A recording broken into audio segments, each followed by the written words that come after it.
अब हम जाएंगे अगले चैप्टर में. That chapter is your SREs. Notebook निकालिए. Given next heading chapter number 10, standards on review engagements. Standards on review engagements. Standards on review engagements.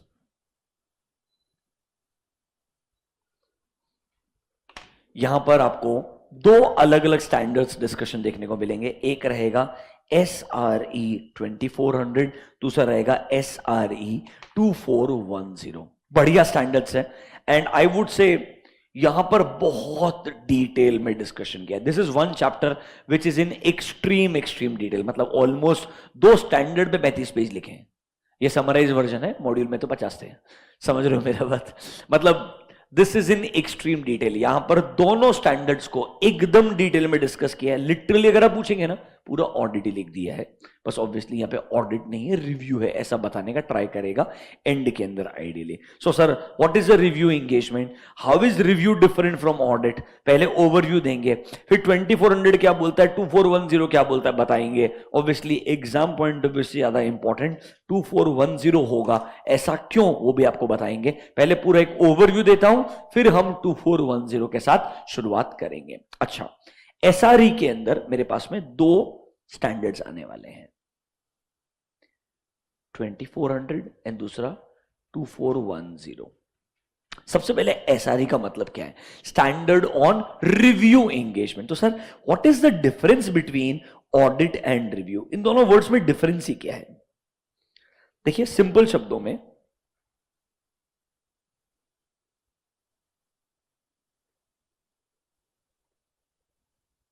in audit we need reasonable assurance. In audit we need reasonable assurance and उसके बाद हम हमारा opinion express करते हैं. Review में ये बोलेगा आप लोग जो प्रोसीजर लगाएंगे that will seem like audit only. आप प्रोसीजर सारे, मतलब रिव्यू एंगेजमेंट और ऑडिट को कंपेयर करने के लिए जाओगे प्रोसेस के टर्म्स में, तो लगेगा हम सब कुछ जो ऑडिट में कर रहे हैं वैसा ही प्रोसेस फॉलो कर रहे हैं. बस एक डिफरेंस है, रिव्यू में आपका जो स्कोप होता है वो कम होता है.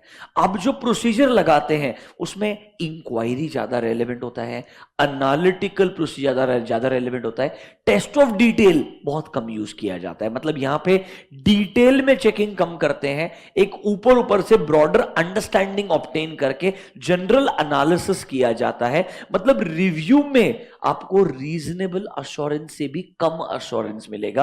We can also use the word limited assurance. क्या बोलेंगे? Word limited assurance. यहां पर आपको रीजनेबल अश्योरेंस मिल रहा है ऑडिट में, रिव्यू में आपका अश्योरेंस लेवल और कम हो जाता है. क्योंकि सिंपल समझिए, ऑडिट प्रोसीजर में risk assessment procedure as it is लगाया, कंप्लायंस को भी up to some extent understand किया, ऑपरेटिंग इफेक्टिवनेस डिटेल में चेक नहीं किया. फिर सर सब्सटैंटिव में आपने इंक्वायरी किया, एनालिटिकल प्रोसीजर लगाया, टेस्ट ऑफ डिटेल नहीं लगाया. मतलब एक तरीके से ऑडिट के अंदर ही कुछ चीजों को अप्लाई कर रहे हैं, नॉट एवरीथिंग इन डिटेल. इसीलिए बोलते हैं रिव्यू का स्कोप थोड़ा कम होता है इन कंपैरिजन टू ऑडिट. इसीलिए पता है रिव्यू नॉर्मली कब परफॉर्म करते हैं? हमारे लिस्टेड कंपनी के क्वार्टरली रिजल्ट्स को रिव्यू किया जाता है. इसलिए वर्ड आपने सुना होगा LR, that is called as limited review. मतलब यहां पर रिव्यू करेंगे, लिमिटेड स्कोप रहेगा, कंप्लीट चेकिंग, डिटेल चेकिंग जितना ऑडिट में होता है उतना रिव्यू में कवर नहीं किया जाता है. मतलब रिव्यू में आपका स्कोप लिमिटेड होता है, रिव्यू में आपका अश्योरेंस भी कम रहेगा in comparison to reasonable assurance. सबसे बड़ा डिफरेंस होता है लैंग्वेज के अंदर. जब हम हमारा रिव्यू में देते हैं कंक्लूजन, रिव्यू में क्या देते हैं? कंक्लूजन. ऑडिट में आता है ओपिनियन. ऑडिट में क्या आता है? ओपिनियन. रिव्यू में भी यूज द वर्ड कंक्लूजन. सुनिए डिफरेंस क्या होता है. हम ऑडिट में ओपिनियन में क्या बोलते हैं? In our opinion, to the best of our information and explanation given to us, financial statements are giving a true and fair view. हम रिव्यू में बोलते हैं during our review we have not come across any situation जिसकी वजह से मैं बोलूं financial statements are not giving a true and fair view.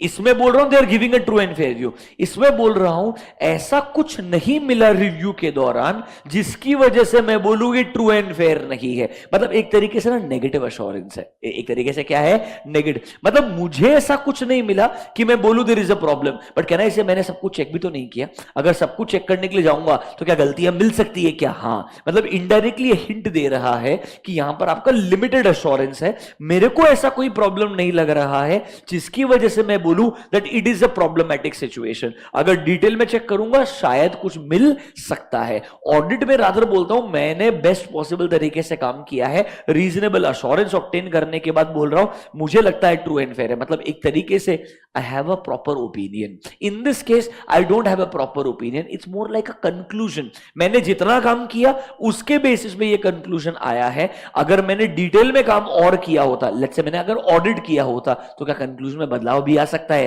ये इनडायरेक्टली बोलने का ट्राई कर रहा है। ये रिव्यू और ऑडिट में मेजर डिफरेंस है, लैंग्वेज के अंदर बहुत ज्यादा डिफरेंस होता है। अब देखिए, पहले सिर्फ आपको अंडरस्टैंडिंग दे रहा हूं, ये दोनों स्टैंडर्ड्स को इतना डिटेल में लिखा है कि जब हम स्टेप बाय स्टेप सब कुछ पढ़ेंगे हर एक चीज मल्टीपल टाइम रिपीट होने वाली है। यहीं पर वापस से engagement terms, ANC analysis, documentation, WR, इधर तो सारे ऐसे ही लिख देंगे, डब्ल्यूआर आएगा, कम्युनिकेशन टू टीसीडब्ल्यूजी मैनेजमेंट आएगा, all important SAs will come here, because यहां पर रिव्यू में सब कुछ ऑडिट वाला काम होता है, बस लिमिटेड एक्सटेंट तक होता है आइडियली। तो एक टेबल दिया है जहां पर एक ऑडिट और रिव्यू का बेसिक डिफरेंस दिया है आईसीआई ने अपने तरीके से। पहले वो दिखाता हूं, कैसे एंगेजमेंट अलग होता है वो समझाता हूं, फिर हम शुरुआत करेंगे एक रिव्यू स्टैंडर्ड के साथ में। ठीक है, शुरुआत करें। चलो, let me show you a table. Look at this table.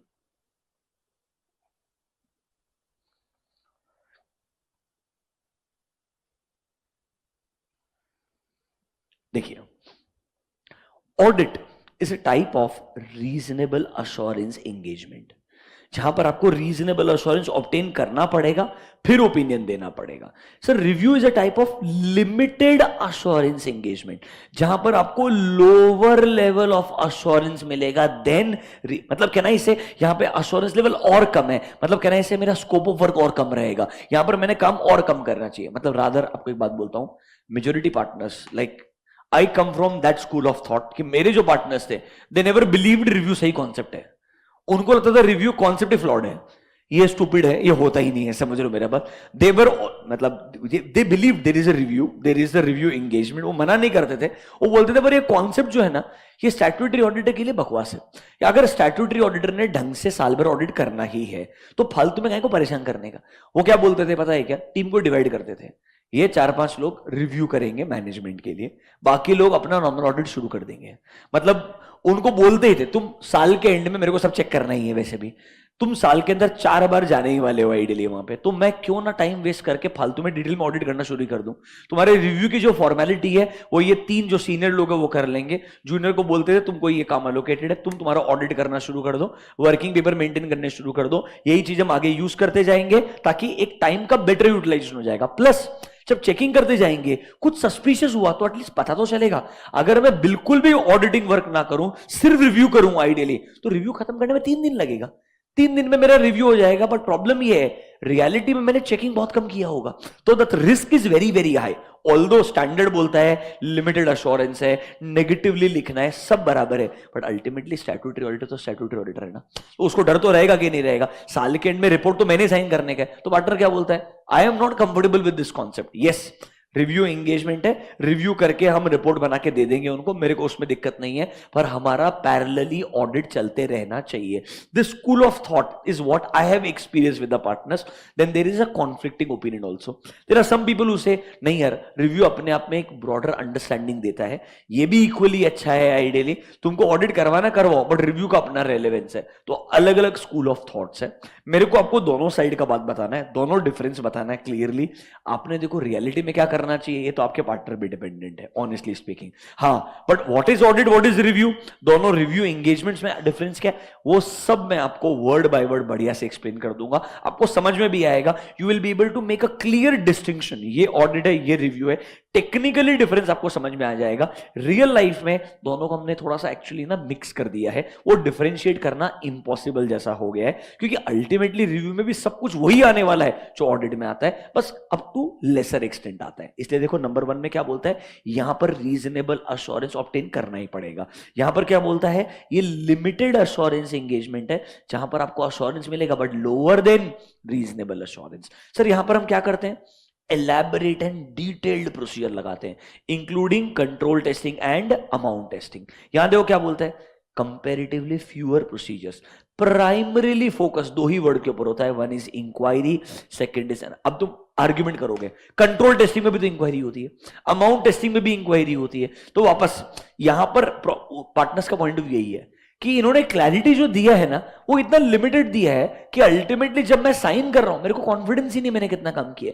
तो बोलने के लिए बढ़िया है, सिर्फ इंक्वायरी करो, एनालिसिस करो, अदर प्रोसीजर लगाओ, कंफर्ट आता है, रिव्यू करके कंक्लूजन देके खत्म कर दो। पर एक्चुअली में कंफर्ट इधर ही आएगा, कंफर्ट रिव्यू में कभी इतना डिटेल में आता ही नहीं है। नीचे देखिए sir, it draws reasonable conclusions on the basis of sufficient and appropriate audit evidence. यहां पे रीजनेबल कैसे का वर्ड क्या आएगा, लिमिटेड कंक्लूजन आएगा, पर ऑडिट एविडेंस इधर भी सफिशिएंट अप्रोप्रिएट चाहिए। अब कैसे डिसाइड करूं कौन सा वाला एविडेंस रीजनेबल देता है और कौन सा वाला लिमिटेड देता है, इट डिपेंड करता है कितना प्रोसीजर लगाया है, extent of testing, quality of testing, उस पर डिपेंडेंट है। इसीलिए ये नंबर 3 तो आउटकम है, इंपॉर्टेंट नंबर 2 है कितना प्रोसीजर लगाते हो, इससे 1 और 3 दोनों इंपैक्ट होते हैं। जितना ज्यादा प्रोसीजर लगाओगे उतना रीजनेबल अश्योरेंस आएगा, उतना ज्यादा रीजनेबल कंक्लूजन ड्रॉ कर पाओगे। So number 2 is more important, that will impact 1 और 3 and obviously eventually point number 4। What is point number 4, इधर आपको अश्योरेंस ओपिनियन देना है। लैंग्वेज पॉजिटिव होती है, मतलब हमारे ओपिनियन में ऐसा है, रिव्यू में ऐसा नहीं होता है। इधर वर्ड क्या है, लैंग्वेज इज नेगेटिवली वर्डेड, हमें कुछ ऐसा नहीं मिला जिसकी वजह से मैं बोल दूं कि प्रॉब्लम है। अगर मिलता तो मैं बोलता प्रॉब्लम हो सकता है। यू आर अंडरस्टैंडिंग दिस, मतलब the language is little from negative point of view, this is from positive. Negative मतलब ये नहीं कंपनी खराब है, negative is the tone of the auditors language. यहां बोल रहा है हमने काम किया, everything seems true and fair, यहां बोल रहा है हमने काम किया, मुझे ऐसा कुछ नहीं मिला कि मैं बोलूं प्रॉब्लम है। मतलब यहां पे स्ट्रेट फॉरवर्ड बात कर रहे हैं, इधर घुमा फिरा के बात कर रहे हैं। बेसिकली सेकंड में बोलना चाहता है लिमिटेड रिस्पॉन्सिबिलिटी है मेरी, मैंने जितना काम किया उसमें कुछ नहीं मिला, बाकी कुछ मिल सकता है। इनडायरेक्टली ये बोलने का इंटरप्रिटेशन उसका थोड़ा सा ऑडिटर रिव्यू में डिफरेंस समझ में आएगा आपको। एक बेसिक अंडरस्टैंडिंग पक्का क्लियर है इसके अंदर, कोई डाउट है इसके अंदर? अब मैं शुरुआत करता हूं 2410 के साथ में। पहले सिर्फ एक ओवरव्यू दिया है, अब हम डिस्कशन करेंगे 2410 पे। यस, एसी ऑफ करने का मैं आपको एक अच्छा एग्जांपल भी दिखाऊंगा, don't worry. Just look at the name of 2410. Let me show you one example so that you understand this. Look at the name.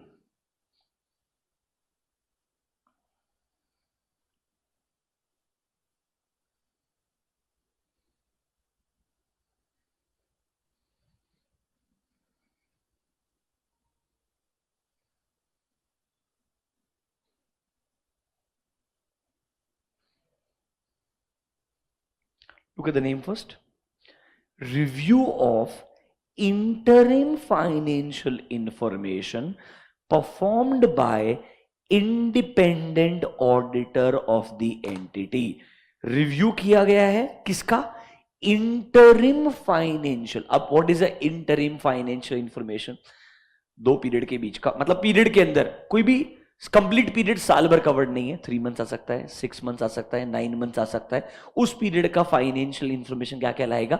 Interim financial information. Normally listed companies quarterly results are termed as interim financial information. It can be 6 month ending, it can be 9 month also, it can be anything less than 12 months, क्योंकि 12 महीने में हमारा पूरा एक period cover हो जाता है। वो चीज क्या कहलाएगा? Interim fine. मतलब बेसिकली बोल रहा है क्वार्टरली या 6 month या 9 month एंडिंग फाइनेंशियल स्टेटमेंट्स रहेंगे, उनका रिव्यू करना है। क्या करना है? रिव्यू। अब देखो प्राइवेट कंपनीज होती है, वो क्या बोलती है, बड़ी प्राइवेट कंपनीज, इंटरिम डिविडेंड देने से पहले 9 month ending financial information ready है, रिव्यू कर लो एक बार।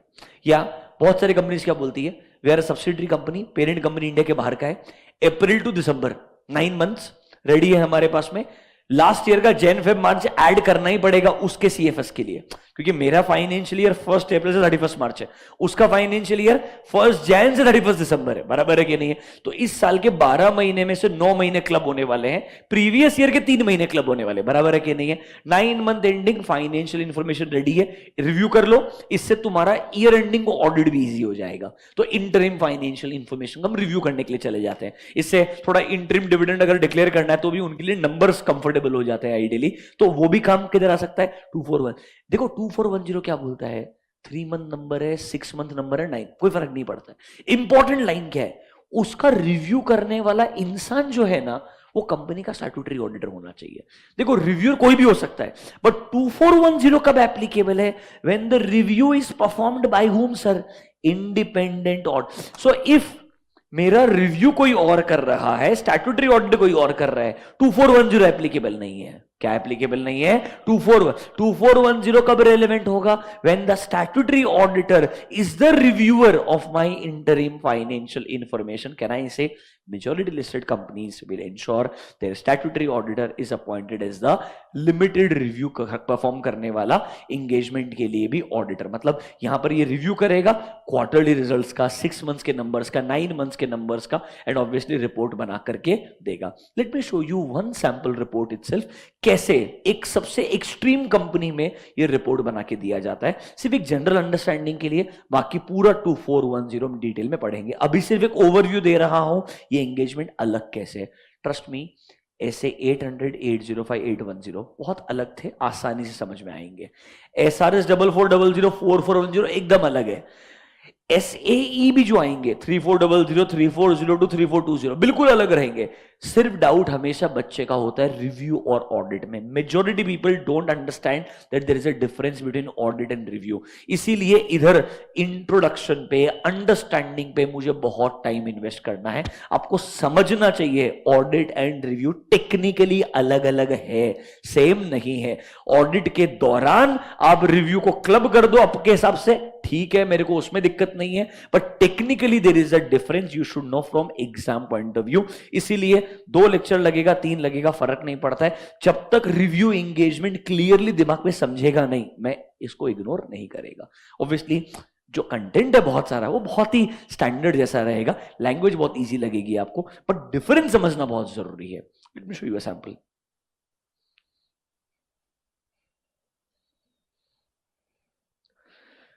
इंडिपेंडेंट ऑडिटर्स रिव्यू रिपोर्ट, मतलब ये इंडिपेंडेंट ऑडिटर ने ही रिव्यू करके रिपोर्ट दिया है, किस पे?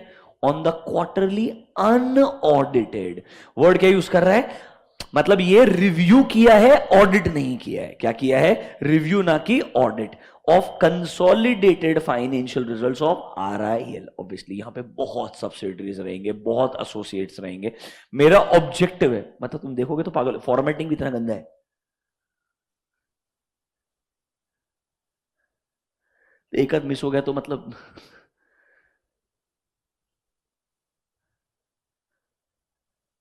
RIL है वो, JVs, एसोसिएट्स, तो मतलब मेरा ऑब्जेक्टिव वो ही नहीं, मेरा ऑब्जेक्टिव तुमको समझाना है कि रिव्यू एंगेजमेंट अलग कैसे होता है, बराबर है, वो इंपॉर्टेंट है। आओ ढंग से। सर मेरा रिपोर्ट है ये, सर हमने रिव्यू किया है unaudited consolidated financial results of RIL को, जैसा जिसमें पेरेंट के नंबर्स भी आएंगे, सब्सिडरीज के नंबर भी आएंगे, एसोसिएट के नंबर भी आएंगे, JVs के नंबर्स भी आएंगे, बराबर है कि नहीं है? इंपॉर्टेंट क्या है? It's a review. सर यहां पर पॉइंट नंबर 3 सबसे important, we conducted our review in accordance with standards on review engagement SRE 2410। जब कौन रिव्यू कर रहा है? Review of interim financial information is performed by independent auditor which is issued by ICAI. ढंग से पढ़ना. This standard will require that we plan and perform the review to obtain, can you see a word, moderate assurance that whether statement is free from material misstatement. A review consists of क्या क्या चीजें आती है sir? Inquiries. With whom sir? Normally हम पता है review में क्या फोकस करते हैं? जिन लोगों ने ये फाइनेंशियल रिजल्ट्स बनाए हैं, चाहे क्वार्टरली रिजल्ट्स है, 6 मंथ्स है, नहीं, the one who is responsible to prepare the result, उनसे इंक्वायरीज करो, उन्होंने किस तरीके से रिजल्ट्स को बनाया है, फिर सर नंबर्स को ऑब्वियसली एनालाइज करो. So it is two things. पूरे रिव्यू में दो ही मेजर वर्ड है, एक वर्ड है इंक्वायरी, दूसरा वर्ड है एनालिटिकल प्रोसीजर. इंक्वायरी मतलब आस्किंग क्वेश्चंस. तो किससे क्वेश्चन पूछना है? The one who is responsible to prepare these results, the one who is responsible for helping those people who are responsible to prepare the results. मतलब core management के वो लोग जिन्होंने इन फाइनेंशियल रिजल्ट्स को कंपाइल करके प्रिपेयर किया है, उनसे मैंने इंक्वायरीज करना चाहिए. एंड ऑब्वियसली एनालिटिकल प्रोसीजर का मतलब होता है इस क्वार्टर का नंबर को प्रीवियस क्वार्टर से कंपेयर करूंगा. Let's say Q1 of this year I will compare with the Q4 of previous year. Q1 of this year I will compare with the Q1 of previous year. Ideally logical है ना यार.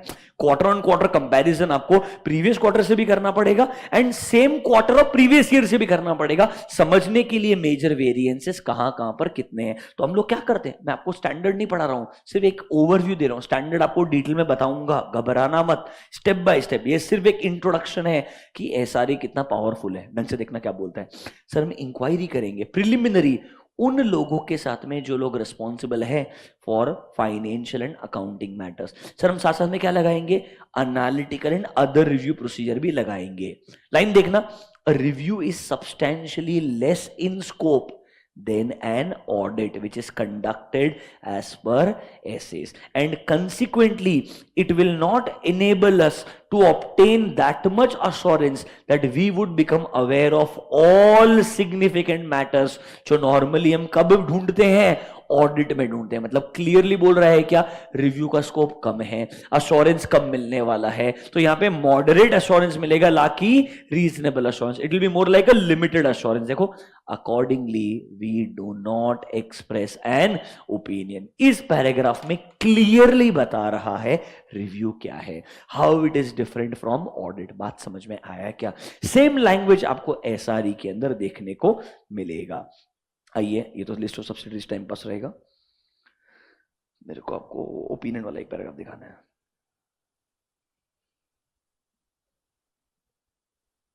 Based on our review conducted and procedures performed, and based on the considerations of review reports of other auditors, nothing has come to our attention that causes us to believe that the financial statements prepared in accordance with recognition, which is as per Ind AS, read with relevant rules and occur, has not disclosed the information which is required. मतलब हमने जो काम किया उससे हमें ऐसा कुछ नहीं मिला जिससे मैं बोलूं कि ये फाइनेंशियल रिजल्ट्स को एज पर इंड एस नहीं बनाया है, जिससे मैं बोलूं कि इन फाइनेंशियल रिजल्ट्स में कुछ ऐसे डिस्क्लोजर नहीं दिए हैं जो डिस्क्लोजर देने चाहिए. मतलब मुझे ऐसा कुछ नहीं मिला है जिससे मैं ये बोलूं. जबकि हम ऑडिट में क्या बोलते हैं?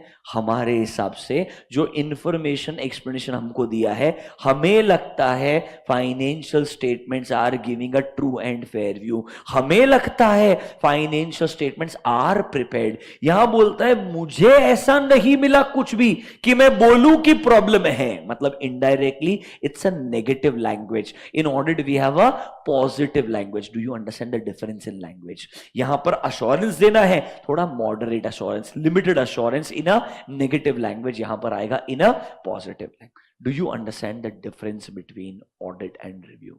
एक मीनिंग समझा क्या? तुम्हें एग्जाम में कितना लिखना है, क्या लिखना है, सब बताऊंगा, don't worry about it. Understanding clear है क्या? सर उसमें एक रिव्यू इंगेजमेंट का आपने ओवरव्यू दिया, that is called as SRE 2410, that is review of interim financial information, जो कि कौन परफॉर्म कर रहा है? कंपनी का इंडिपेंडेंट ऑडिटर. शुरुआत करें क्या? नोटबुक में जाइए कि वह नेक्स्ट हेडिंग SRE 2410. डैश करके लिखो, review of interim financial information, review of interim financial information performed by independent auditor of the entity, performed by independent auditor of the entity. बहुत अच्छा सिंपल सा स्टैंडर्ड है, आराम से कंप्लीट होगा, कोई दिक्कत नहीं है। सुनिएगा, स्टेप बाय स्टेप समझेंगे, डिस्कशन करेंगे, इंपॉर्टेंट पॉइंट को लिखते जाएंगे, वही अप्रोच फॉलो करेंगे। डिटेल में है, पेशेंस रखना पड़ेगा। Let's get started. वापस से रिव्यू होगा किसका? Interim financial. तो सर रिव्यू ऑडिट में डिफरेंस क्या बताया, इंटरिम फाइनेंशियल इंफॉर्मेशन क्या है वो भी बताया, लिखवा के दूंगा। बट इस बार ये रिव्यू कौन करने वाला है? कंपनी का इंडिपेंडेंट ऑडिटर, मतलब स्टैट्यूटरी ऑडिटर। ये लिस्टेड कंपनीज का बात कर रहा है। जब मुझे as a statutory auditor appoint किया और मुझे क्वार्टरली रिजल्ट्स को क्या करना है? रिव्यू करना है। Should we get started? Yes, चलिए sir. 2410 deals with auditors professional responsibility. जब उसने क्या करना चाहिए? रिव्यू करना चाहिए इंटरिम फाइनेंशियल इंफॉर्मेशन का। ओके सर, इसमें सर इंटरिम फाइनेंशियल इंफॉर्मेशन क्या है? सबसे पहले what is interim financial information? देखिए, it is the financial information that is prepared and presented as per applicable FRF and comprises either a complete or a condensed set of financial statement for a period that is shorter than entity's financial year। मतलब sir इसमें आपका financial year से कम period का पूरा financial information आएगा, चाहे 3 month number है, 6 month है, 9 मंथ है। देखो for example, interim financial information में relate to financial statements of a quarter of a financial year. Notebook में जाइए, write down point number 1, meaning of interim financial information, dash करके लिखिए। It comprises either a complete or condensed set of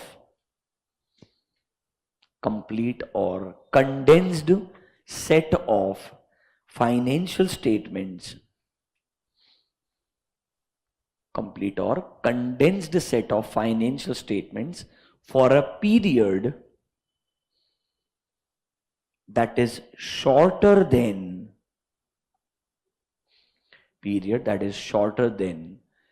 entity's financial year. For example,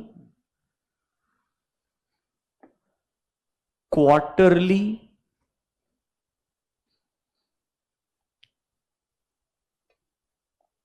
results of a listed company.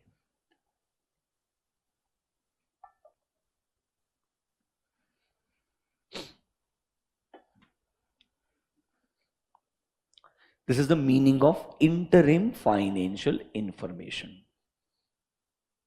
ठीक है, अब हमारा objective क्या है? आइए 2410 में ऑब्जेक्टिव डिस्कस करेंगे। सर हमारा ऑब्जेक्टिव है कि हम रिव्यू करेंगे किसका? इंटरिम फाइनेंशियल इंफॉर्मेशन का, ताकि हम एक्सप्रेस कर पाएंगे एक कंक्लूजन। दिमाग में डाल लो, ऑडिट में आता है ओपिनियन, रिव्यू में आता है conclusion.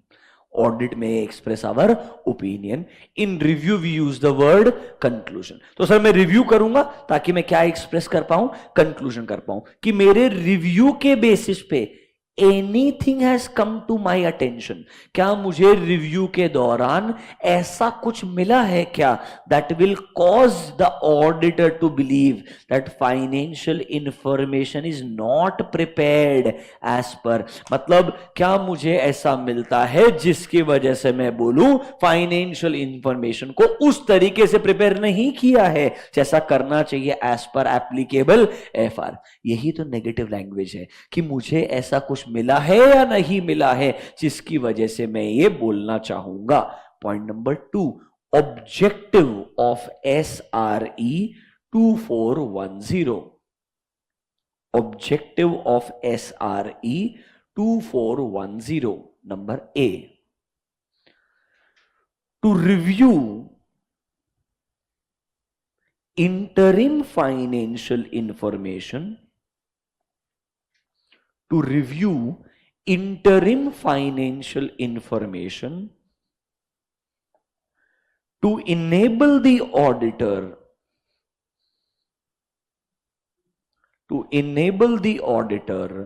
to express a conclusion, to enable the auditor to express a conclusion that whether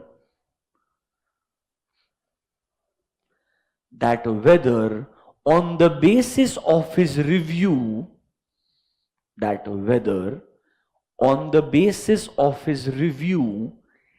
anything has come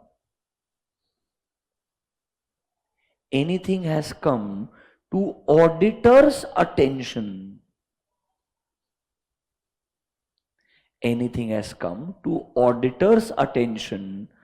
that causes the auditor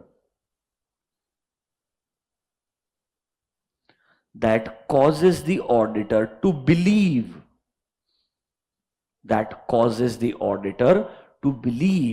that interim financial information is not prepared.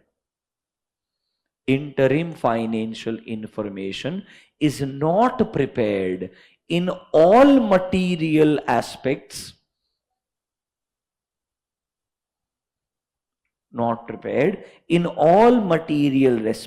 in accordance with applicable FRF.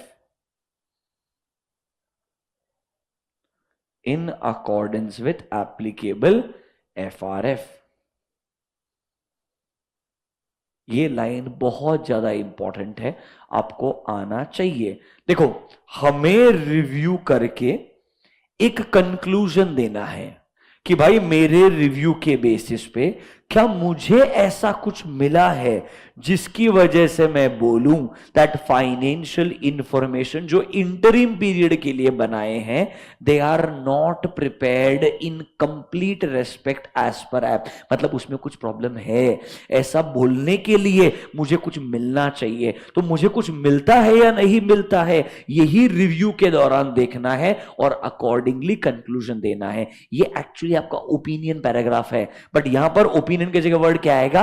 Conclusion. And यहां पे positive की जगह language क्या है? Negative. वापस से पढ़िए, ये ऑब्जेक्टिव बहुत इंपॉर्टेंट है। SRE के अंदर what we write is very important because what they've written is everything. What we write is relevant from exam point of view. कितना तेरे को bare minimum आना चाहिए? Reading 35-40 pages on last day will be impossible. Understand that. इसीलिए आप जो लिख रहे हैं वो जानबूझ के मैं उतना ही पार्ट पिक करके लिखवाऊंगा जो extremely relevant है, आपने रीड करना चाहिए। एक बार पढ़िए वापस से। What is SRE 2410 and what is the major objective?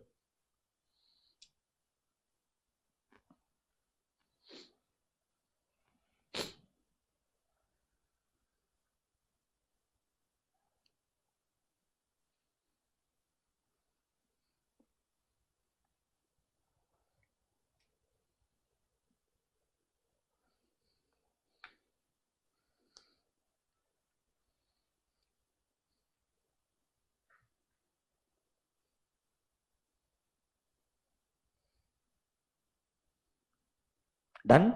Under objective point number B, auditor should make inquiries.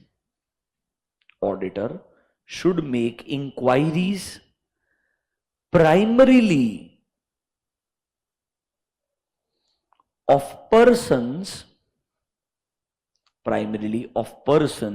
who are responsible for financial and accounting matters. Primarily of persons who are responsible for financial and accounting matters.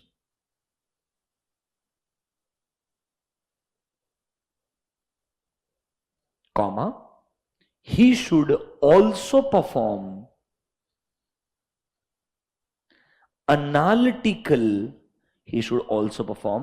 analytical and other review procedures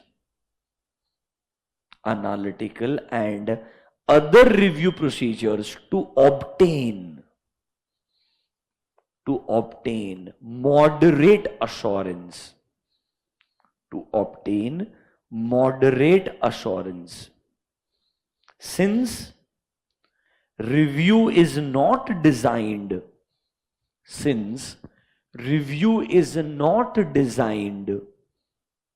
to obtain reasonable assurance. Since review is not designed to obtain reasonable assurance.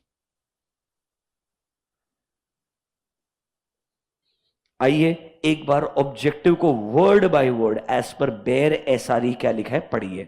पहले वाले में basic objective word by word पढ़ा है आपको, review करेंगे ताकि हम conclusion दे पाएंगे कि हमारे अटेंशन में ऐसा कुछ आया है क्या that will cause us to believe that financial statements are not prepared properly.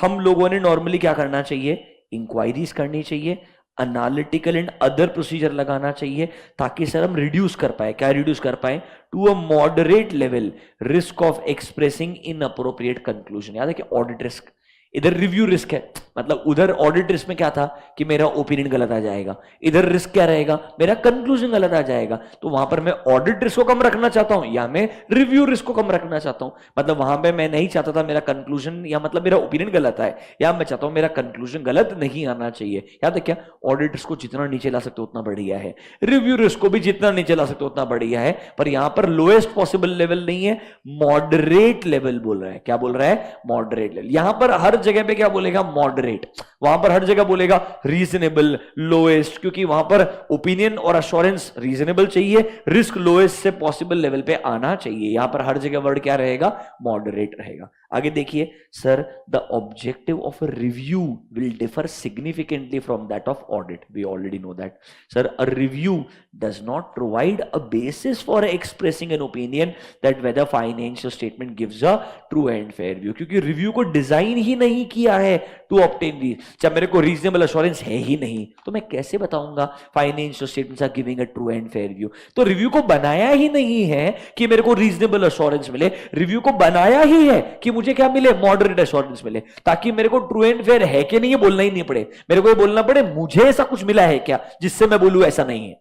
मतलब मेरे को नेगेटिव अश्योरेंस देने का है, यहां पर नेगेटिव वर्डिंग्स के अंदर अपना ओपिनियन देने का है, and the word opinion will be change to conclusion. यहां पर वर्ड कंक्लूजन बन जाएगा, वहां वर्ड ओपिनियन। देखिए sir, review consist of inquiries करना। किससे इंक्वायरीज करोगे, normally who are responsible for financial and accounting matters. इसीलिए बोलते हैं एक रिव्यू से कुछ सिग्निफिकेंट मैटर्स आपको मिल सकते हैं, बट आपको वो सब मैटर्स नहीं मिलेंगे जो नॉर्मली ऑडिट के दौरान मिलते हैं। ये सेम लैंग्वेज उस रिपोर्ट में लिखा हुआ था, सेम लैंग्वेज कहां से बोरो किया है, ऑब्जेक्टिव से बोरो किया है। मैंने यही चीज को क्रक्स बना के 2 पैराग्राफ में आपको लिखवाया है। शांति से दोनों पैराग्राफ को पढ़िए।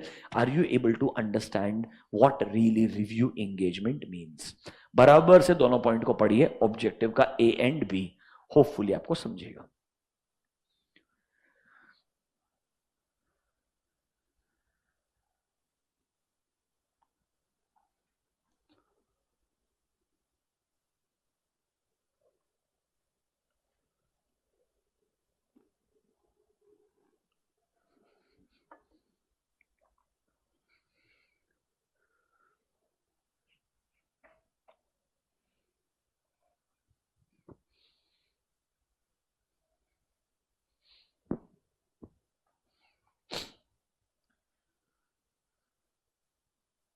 ठीक है, ऑब्जेक्टिव में एक पॉइंट नंबर सी भी लिख दीजिए।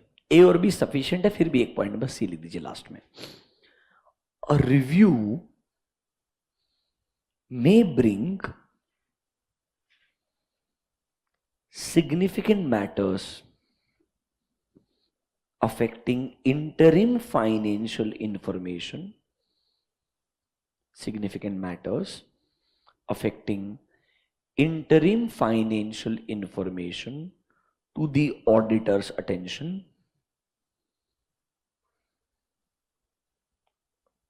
but it does not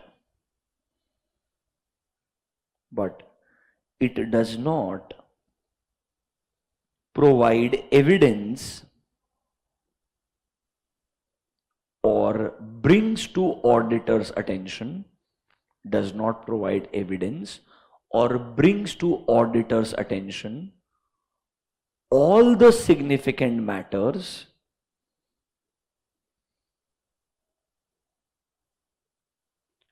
that would have been identified,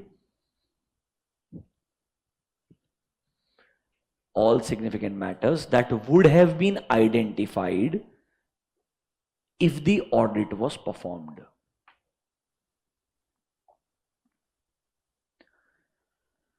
If the audit was performed, मतलब रिव्यू से सिग्निफिकेंट मैटर्स मिलेंगे, पर ये नहीं बोल सकते वो सब मैटर्स मिल जाएंगे जो नॉर्मली ऑडिट के दौरान मिलते हैं. रिमेंबर, ऑडिट का स्कोप, ऑडिट का अश्योरेंस लेवल हमेशा ज्यादा होगा इन कंपैरिजन टू रिव्यू. ये डिफरेंस पता होना चाहिए. क्या आपको ऑब्जेक्टिव ऑफ एसआरई 2410 समझा क्या? What is review, what is audit, difference clear है. 2410 is specifically review of interim financial information. कौन रिव्यू परफॉर्म कर रहा है? कंपनी का स्टैट्यूटरी ऑडिटर. उसका ऑब्जेक्टिव क्या है, लैंग्वेज क्या है, इसका एक आपको प्राइमा फेसिया अच्छा अंडरस्टैंडिंग दिया. अब यहां से शुरुआत करेंगे. कैसे?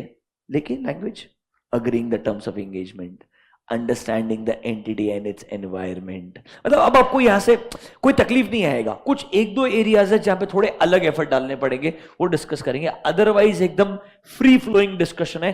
Nothing great to be really worried about. मैं नोटबुक के अंदर सेंटेंस लिखाऊंगा, ये लॉजिकल हेडिंग है, उसके अराउंड आपको पेज नंबर का रेफरेंस दूंगा. यहां से इतना पता होना चाहिए. जहां मेरे को लगता है रेलेवेंट ही नहीं है वो हेडिंग भी नहीं लिखेंगे. सिर्फ एक्सट्रीमली इंपॉर्टेंट जहां आईसीएस सेपरेट क्वेश्चन पूछने के लिए परेशान करता है उधर हम ज्यादा डिस्कशन करेंगे. चलो लेट्स गो नेक्स्ट. अगला हेडिंग देखो क्या बोलता है. Accepting the terms of engagement. Obviously जब हम एंगेजमेंट टर्म्स अग्री करेंगे रिव्यू के, तो क्या हमको लिखना पड़ेगा ये रिव्यू है, मैनेजमेंट की रिस्पॉन्सिबिलिटी, हमारी रिस्पॉन्सिबिलिटी, स्कोप, ऑब्जेक्टिव, वो सब बेसिक चीजें आने वाली है जो नॉर्मली आती है. फटाफट से पढ़ के क्लोज कीजिए.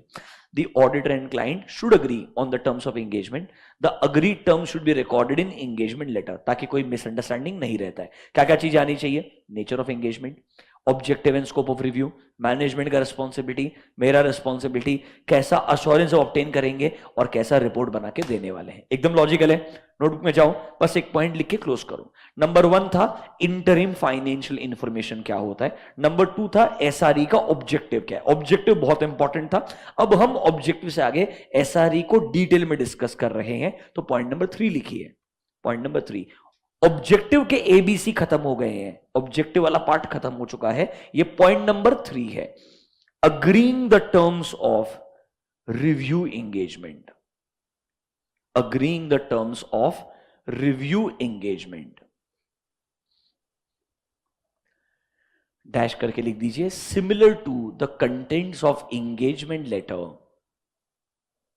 Similar to the terms of engagement letter, terms or contents of engagement letter as per 210. Similar to the terms or contents of engagement letter as per SA 210.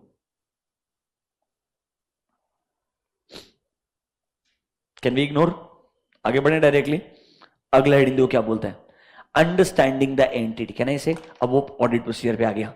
Audit engagement terms agree हो गया. अब क्या planning पे जाएगा ना, planning, execution, reporting. तो planning में audit procedure में पहला क्या आएगा? Risk assessment procedure. बराबर है क्या नहीं है? अब रिस्क असेसमेंट प्रोसीजर में क्या बोलते हैं? Understanding the entity and its environment. उसके कंट्रोल्स भी समझना पड़ेगा. हाँ, इस बार मुझे बताओ अंडरस्टैंडिंग वगैरह के लिए क्या लगाने वाले हो? Inquiry, analytical procedure. याद है रिस्क असेसमेंट प्रोसीजर के एग्जांपल्स थे. इंक्वायरी विद द मैनेजमेंट और others, perform preliminary analytics, comparison of current year data with the previous year data. तो वही चीजें आपको यहां लगानी है. क्लियरली बार बार बोलेगा. मेजर फोकस किसका है? इंक्वायरी, एनालिटिकल प्रोसीजर या अदर रिव्यू प्रोसीजर जो तुमको रेलेवेंट लगता है. यहां पर टेस्ट ऑफ डिटेल ज्यादा नहीं लगाया जाएगा. एंड ऑब्वियसली एक बात सुनिए शांति से, अगर ये रेकरिंग एंगेजमेंट है, कौन सा एंगेजमेंट है? रेकरिंग. लिस्टेड कंपनी है, मेरे को 5 साल के लिए ऑडिटर अपॉइंट किया, तो 5 साल के लिए मैं रिव्यूअर भी है.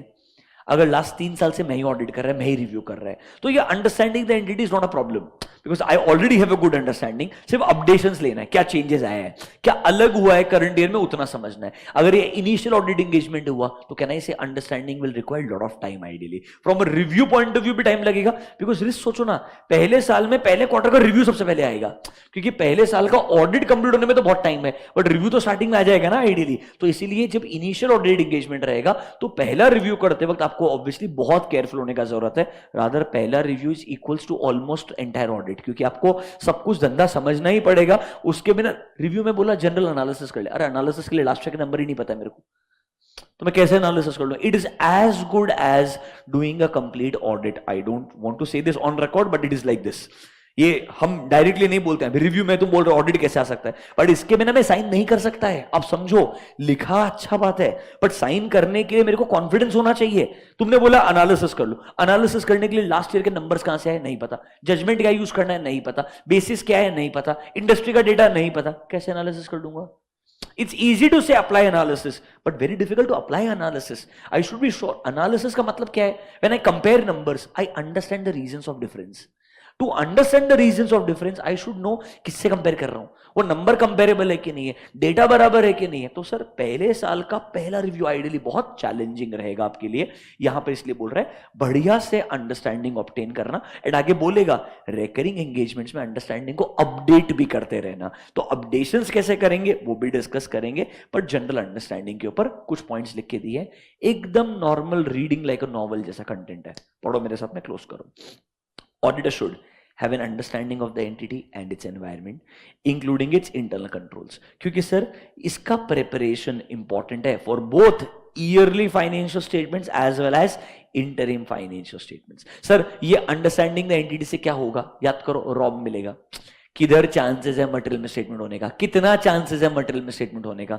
Sir this will help me to identify the types of potential material misstatement as well as I will be able to consider the likelihood of their occurrence. Can I say it is basically identifying the ROMM and then assessing the ROMM. कितना chances है कि ये material में statements होंगे. इसके लिए मुझे क्या करना पड़ेगा, I have to perform inquiries, I have to perform analytical procedures, I have to perform, हर जगह पे 3 ही वर्ड आएगा, इंक्वायरी, एनालिटिकल, अदर रिव्यू. पूरे रिव्यू में ही बोला 3 ही चीज लगाना है.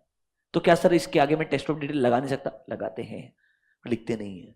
रिव्यू में बोला है 3 ही चीज. आगे बोलिए सर इससे हमें, that will provide the auditor a basis for reporting. क्या हमें ऐसा कुछ मिला है जिसकी वजह से मुझे लग रहा है कि रिपीटेशन पूरा का पूरा सेम, ये सेम पैराग्राफ 5 बार रिपीट होगा मिनिमम, क्योंकि सेम रिव्यू का आउटकम ही ये है. तो हर चीज में प्रोसीजर लगाते वक्त यही देखना है, ऐसा कुछ मिलता है क्या जिसकी वजह से मुझे लगेगा that financial statements are not properly prepared. Bottom line क्या बोल रहा है, understanding the entity and its environment. इस point number 1 clear to you. Number 2 पे आओ. Sir the auditor who has audited the financial statements for 1 और मोर annual periods. क्या ये रेकरिंग ऑडिट का बात कर रहा है क्या? अगर मैं ऑडिटर हूं लास्ट के कुछ साल से, तो मेरे लिए रिव्यू करना कंपैरेटिवली क्या है, आसान होगा. सर उस केस में I already have understanding of the entity and its environment as well as its internal control. इसीलिए मेरे लिए वो ऑडिट करने के लिए सफिशिएंट रहेगा.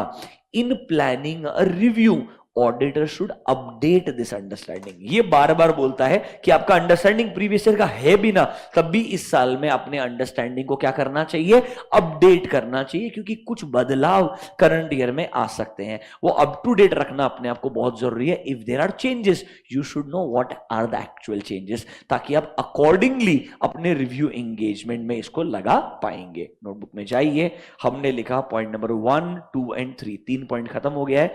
लिखिए point number 4, understanding the entity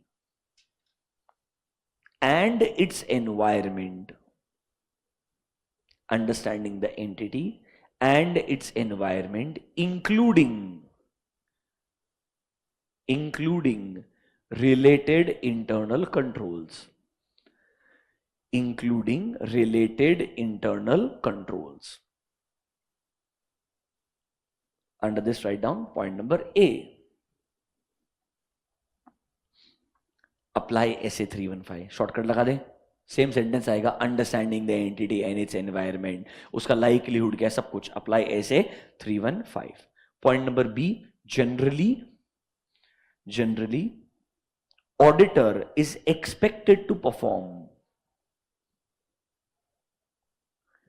selected inquiries. Auditor is expected to perform selected inquiries, comma, analytical procedures and other review procedures. Inquiries, analytical procedures and other review procedures. Shortcut लग कि ये procedure लगाते हैं हम लोग generally. Obviously ये सब क्यों लगाते हैं, ताकि मुझे ऐसा कुछ मिले जिससे मैं बोलूं financial statements are not adequately prepared. वो सेंटेंस रिपीटेड है ऑब्जेक्टिव से, मैं सिर्फ इंपॉर्टेंट वर्ड्स लिखा रहा हूं कि इसके अराउंड रिस्क असेसमेंट प्रोसीजर के अराउंड एक पॉइंट बनाने का है. I have to perform these procedures, इसके अराउंड पॉइंट नंबर 2 बनाने का है. Point number C, if auditor has already audited, if auditor has already audited the financial statements for one or more annual periods, for one or more annual periods, then he may have sufficient understanding, he may have sufficient understanding of the entity and its environment.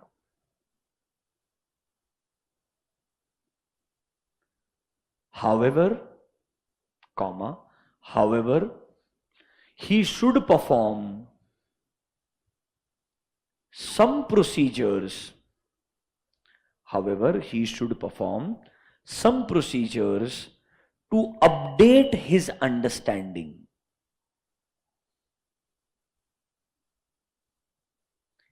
He should perform some procedures to update his understanding, such as dash करके रुक जाओ, पहले sentence पढ़ो. Generally अगर मैं last 1-2 साल से पूरे साल भर का ऑडिट कर रहा हूं, मेरे पास अंडरस्टैंडिंग रहेगा. बट सर इंपॉर्टेंट है अंडरस्टैंडिंग को आप क्या रखें, अप टू डेट रखें. इसके रिगार्डिंग कुछ एडिशनल प्रोसीजर लगाना. एग्जाम में ये स्पेसिफिक क्वेश्चन आ सकता है, इसलिए लिखवा रहा हूं. जहां ये बोलेगा you are already the statutory auditor for last 2 years, इस साल से आपको रिव्यू करने के लिए बोला है, you have already obtain an understanding of the entity, कुछ एडिशनल काम करने का जरूरत नहीं है. The logic is inappropriate. Understanding है बट आपको अप टू डेट रखना पड़ेगा. उसके लिए क्या एडिशनल प्रोसीजर लगाना है, इधर आइए, लिस्ट बना के दिया है. क्या एडिशनल प्रोसीजर लगाओगे अगर आपको मेरे को अंडरस्टैंडिंग अप टू डेट रखना है? जितने डॉक्यूमेंटेशन रीड करूंगा, लोगों से इंक्वायरीज करूंगा, पूछूंगा क्या कुछ बदला हुआ है क्या करंट ईयर में, are there any changes in the nature of transactions, are there any changes in the funding requirements, sources of finance, organization structure बदल गया है क्या. फिर सर इंटरनल ऑडिटर के डॉक्यूमेंट्स पढ़ूंगा, अदर एक्सपर्ट्स के डॉक्यूमेंट्स पढ़ूंगा, प्रीवियस ईयर्स के audited financial statements go through करूंगा. ये सब देख के मेरे को पता चलेगा क्या कुछ बदलाव है क्या. नॉर्मली ये हर रेकरिंग ऑडिट में हम लगाते हैं. रेकरिंग ऑडिट में there is something called as BAF, business analytical framework, जो हम इनिशियली एक मीटिंग स्टैब्लिश करते हैं कंपनी के मैनेजमेंट के साथ में और पूछते हैं इस साल में तुम्हारे हिसाब से क्या बदलाव एक्सपेक्टेड है इन ऑल टर्म्स. आपके बिजनेस के factors, industry factors, raw material cost हो गया आपका, आपके लिए नए लॉज आए हैं क्या, हर तरीके से इंक्वायरी करते हैं. इन्होंने ऐसे ही चीजों का एक लिस्ट बना के दिया है कि ऐसे प्रोसीजर आप कुछ लगा सकते हैं. Let's go through them, will quickly pick 4-5 points and close it off. देखो क्या बोलता है. Some of the procedures performed by the auditor to update his understanding. Update कब करेगा, जब अंडरस्टैंडिंग ऑलरेडी रहेगा. अगर है ही नहीं तो अपडेट करने का जरूरत ही नहीं है, पूरा ऑब्टेन करना ही चाहिए. अगर अंडरस्टैंडिंग है तो क्या करना चाहिए, अपडेट करना चाहिए. क्या करेगा सर, रीड द डॉक्यूमेंटेशन जितना पॉसिबल है of the preceding years audit and review of interim periods of current year, corresponding interim period, ताकि समझ में आए क्या कुछ ऐसे मैटर्स मिले थे जिसका करंट पीरियड पे भी इंपैक्ट आएगा. मतलब लास्ट ईयर तक लेट्स से मैं रिव्यूअर नहीं था, इस साल से मैं रिव्यूअर हूं पर ऑडिटर था, तो लास्ट ईयर के नंबर्स निकाल लो, रीड करो क्या कुछ ऐसा डेटा था क्या जिसका रेलेवेंस इस साल में भी आएगा. नेक्स्ट देखिए, कंसिडरिंग एनी सिग्निफिकेंट रिस्क. क्या कंपनी में ओवरहेड ऑफ कंट्रोल हो सकता है जो प्रायर ईयर से मिले थे और हमको लगता है इस साल भी रेलेवेंट रहेंगे? Sir recent annual and comparable prior period numbers पढ़िए आइडियली, मतलब जो जो मैनेजमेंट से फाइनेंशियल इंफॉर्मेशन इस साल का, प्रीवियस ईयर का बजटेड नंबर जो आपको मिल सकते हैं सब आपने गो थ्रू करना चाहिए। देखिए considering materiality with reference to applicable FRF. फिर सर क्या कोई एनी करेक्टेड मटेरियल स्टेटमेंट्स जो थे क्या लास्ट ईयर के अंदर, या अनकरेक्टेड मटेरियल स्टेटमेंट थे क्या प्रीवियस ईयर में, जो अभी तक अनकरेक्टेड है तो इंपैक्ट करंट ईयर में उसका अभी तक आएगा। अनकरेक्टेड मतलब गलती मिली पर इमटेरियल लगी इसलिए उन्होंने एडजस्ट नहीं किया, तो क्या बोलेंगे उसको हम? Uncorrected statements. करेक्टेड मतलब जिसका इंपैक्ट कंसिडर कर लिया है, अनकरेक्टेड मतलब जिसका इंपैक्ट कंसिडर नहीं किया है। फिर देखिए क्या कुछ significant financial accounting and reporting matters है क्या? फॉर एग्जांपल कंट्रोल्स में वीकनेस मिला होगा आपको, या आपने कोई प्रोसीजर लगाया होगा रिगार्डिंग करंट ईयर, उसका कुछ भी आउटकम आया है क्या? लेट्स से इन्वेंट्री का फिजिकल वेरिफिकेशन किया होगा, आपको प्रॉब्लम लगता है, कोई सब्सिक्वेंट एक्शंस लिया है क्या इंटरनल ऑडिट होने के बाद में, प्रॉब्लम आपको मिले होंगे तो। फिर sir inquiry with the management, वो लोग कैसे रिस्क असेसमेंट करते हैं? Sir inquire with the management, क्या कुछ बिजनेस के एक्टिविटीज में बदलाव है क्या? क्या कंट्रोल्स में सिग्निफिकेंट चेंजेस है क्या? क्या अंडरलाइंग रिकॉर्ड्स जिस तरीके से इंटरिम फाइनेंशियल इंफॉर्मेशन बनता है उस प्रोसेस में बदलाव है क्या? Basically ask for any changes do they have in the current situation in comparison to previous situation, ताकि मेरे को एक अपडेट मिले कि इसमें क्या अलग हो रहा है, ताकि मैं बेहतर प्लानिंग एंड एग्जीक्यूशन कर पाऊं। This is a list of examples of procedures which I can apply to keep my understanding up to date, जो मेरे पास में प्रीवियस अंडरस्टैंडिंग रहेगा उसका। नीचे आइए कुछ लिस्ट बनाइए मेरे साथ में। Bullet point number 1, reading the available documentation, reading the available documentation such as prior periods, audited and reviewed financial information, audited and reviewed financial information, comma, list of corrected and uncorrected material misstatements, list of corrected and uncorrected material misstatements,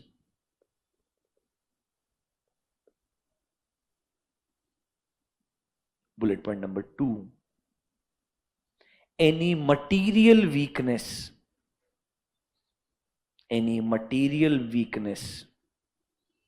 continuing in internal controls, material weakness continuing in internal controls. Next, changes in entities' business activities, changes in entities' business activities. Next, changes in entities' internal controls, changes in entities' internal controls and their potential effect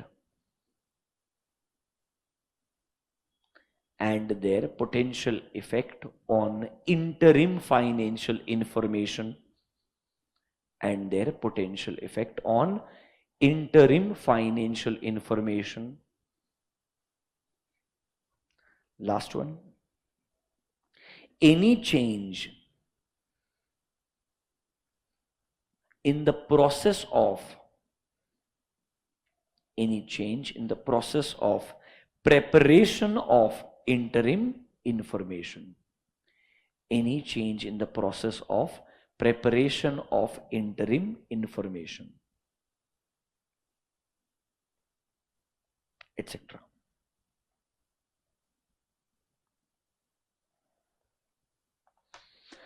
देखिए यहां तक हम सिर्फ review engagement क्या है, how it is different from audit, normally हमारा यहां पे स्कोप कितना लिमिटेड रहेगा, and most importantly first step of audit engagement terms agree करने के बाद में understanding the entity and its environment पे गए। अब ऐसे ही हम इंक्वायरी एंड एनालिटिकल प्रोसीजर लगाएंगे, रिपोर्टिंग पे जाएंगे, उसके पहले गोइंग कंसर्न रिलेटेड प्रॉब्लम आ सकता है, मतलब आपके सारे स्टैंडर्ड्स जो है उनका रिवीजन हो जाएगा। इसके अंदर गोइंग कंसर्न वाला रेफरेंस आएगा, 720 अदर इंफॉर्मेशन का रेफरेंस भी आएगा। मतलब review is as good as audit, the only difference is यहां पर स्कोप लिमिटेड है आपका, अश्योरेंस आपका यहां पे मॉडरेट लेवल है in comparison to the reasonable level assurance. ये मेजर एक चेंज है। अदरवाइज अगर आप मुझे पूछेंगे, जो मैंने आपको इंट्रोडक्शन दिया, टेक्निकली वहीं पे डिस्कशन खत्म हो गया था। यहां पूरा डिस्कशन ना सिर्फ स्टैंडर्ड्स की अंडरस्टैंडिंग है। वो क्वेश्चन पूछ भी ले, वो रेस्पेक्टिव ऐसे अगर आपको आया तो भी आप आंसर लिख सकते हो। इधर अलग चीजें आपको बहुत रेयरली देखने को मिलेगी। डिस्कशन करने के लिए बहुत चीजें हैं, but it will be more like a repetition of my respective standard. But देखो मैं क्या चाहता हूं, पहली बार जब पढ़ रहे हो पूरा डिटेल में पढ़ना चाहिए। अगली बार मेरे को पता होना चाहिए एसआरई के अंदर 2410 में ये 5-7 चीज दिमाग लगाने लायक है। बाकी स्टैंडर्ड्स पढ़ा तो एज इट इज उसका एप्लीकेशन है, कुछ अलग नहीं है। What is different I should know that, अलग क्या है वो पता होना चाहिए। बाकी तो स्टैंडर्ड्स का कंटेंट एज इट इज रहने वाला है। This should be your approach, this should be our approach. Ideally यही अपना ऑब्जेक्टिव रहेगा। इतना बात समझ में आया क्या?